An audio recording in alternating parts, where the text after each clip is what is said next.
Bilang tagapagligtas ang tatapos sa kasamaan ni Mitena. Dito ipapamalas ni Terra na ang pagmamahalang siyang pinakamakapangyarihan sa lahat. Tulad ng sabi sa batis ng katotohanan, tanging wagas na ang makakatalo sa iyo. Kera Makena.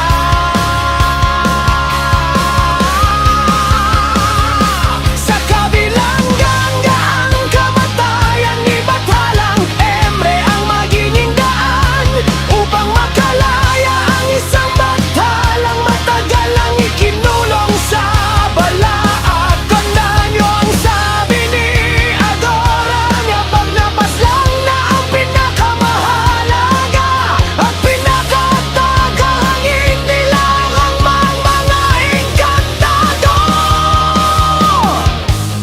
Mabubuhay tayo ang mag-aari ng walang hanggan. Sino bang tinatanggi ng mga engkantado? Walang iba kung hindi ang Batalang Emre na kanilang sinasamba. Sa bagong batalang ito magmumula ang itim na brilyante na kasing lakas ng mga brilyante hindi nagkaloob ng bathala ni Emre kay Cassiopeia. Nabanggit ni Miss Suzette Doctolero na may isa pang brilyante na kasing lakas ng mga brilyante ni Emre. At dito na sa batalang ito marahil manggagaling ang brilyanteng tinutukoy niya.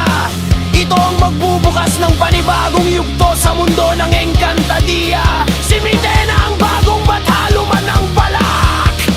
Ang kamatayan ni Mitena ang magiging daan sa pagsilang ng bagong batalang hinihintay ni Agor. Pero hindi siyang sinasabi ni Agor na dinatangi ng mga engkantado. Siya ang batalang hinihintay ni Agor. Maaring si Danaya ang mapapaslang o si Alena, pero malabong si Cassiopeia. Tila hindi pa rito natatapos ang kasamaan ni Mitena. Bagkus siya ay may tatalagang batalala ni Emre mismo. Alam natin na si Emre ay mapangsubok sa kanyang mga nilikha at nasasakupan. Ito rin marahil ang pwedeng ikayamot ng mga manonood gaya ko if ever rin na ganito nga ang mangyari.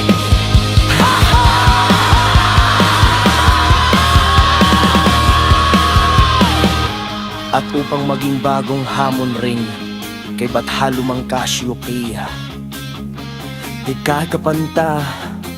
kapantay ang kanyang kapatid.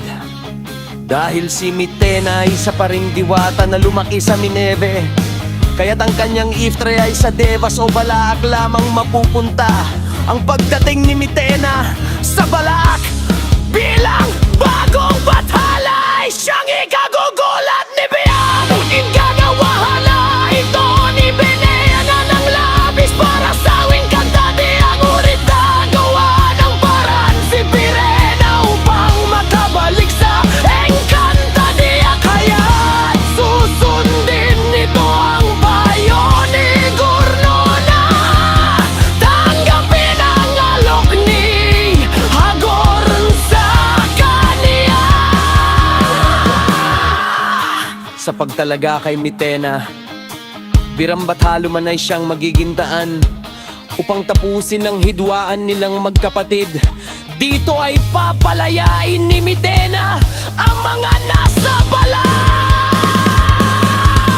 kasama si Agor bilang kanyang punong alagad upang muling guluhin ang Encantadia.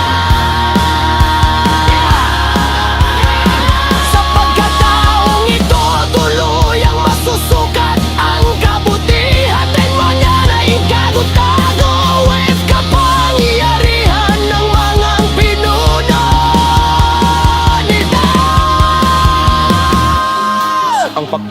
Diyos ng magkapatid na Bathalo mang si Mitena at Cassiopeia, na marahil ay mauwi sa kasawian ng isa sa kanila. At ang muling pagkaharap ni Amihan at Agor bilang isa, huling pagkakat